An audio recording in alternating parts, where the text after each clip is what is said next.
मुख्यमंत्रीपद मिळालं पाहिजे म्हणून पक्षाचा वाटोळा झालं तरी चालेल. लोकसभेचा महाराष्ट्रातील रणसंग्राम आता संपला आहे. नरेंद्र मोदींनी महाराष्ट्रात निवडणूक प्रचार सभांचा धडाका लावला होता. मुंबईपासून बीडपर्यंतच्या त्यांच्या सभांना अभूतपूर्व प्रतिसाद मिळाला. अमित शहा यांनी सुद्धा महाराष्ट्रात प्रचार सभा घेतल्या आहेत. परंतु महाराष्ट्रातील भाजपचे सर्वेसर्वा देवेंद्र फडणवीस यांनी संपूर्ण महाराष्ट्राच्या कानाकोपऱ्यात जाऊन ज्या प्रचंड मोठ्या सभा घेतल्या तसा प्रतिसाद महाराष्ट्रातील इतर कोणत्याही पक्षाच्या नेत्यांना मिळाला नाही. देवेंद्र फडणवीस यांनी लोकसभा निवडणूक जाहीर झाल्यापासून 52 दिवसात 120च्या वर प्रचार सभा घेतल्या.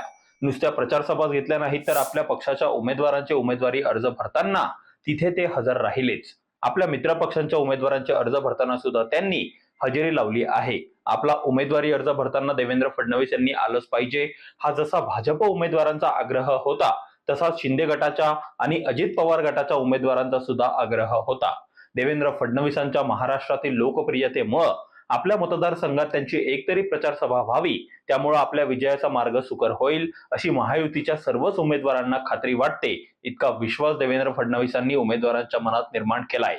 मी जनतेच्या मनातील मुख्यमंत्री आहे असं नुसतं बोलून भागत नाही. त्यासाठी जनतेच्या मनात प्रेम आणि विश्वास निर्माण करावा लागतो. तो देवेंद्र फडणवीस यांनी केलाय. त्याचा प्रत्यय आपल्याला कोरोनाच्या महामारीच्या भयानक संकटात आला आहे. विरोधी पक्षनेता असूनही पायाला भिंगरी लावल्यासारखे देवेंद्र फडणवीस कशाचीही तमा न बाळगता राज्यभर फिरून जनतेच्या अडचणी सोडवण्याचा प्रयत्न करीत होते.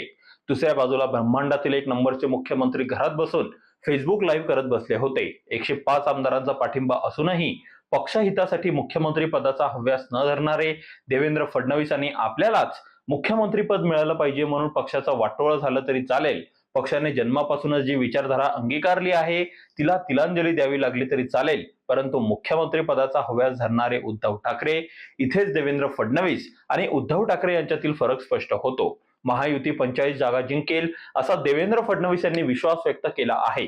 त्यांच्या या विश्वासावर जनतेने शिक्कामोर्तब केल्याचे बघायला मिळत आहे.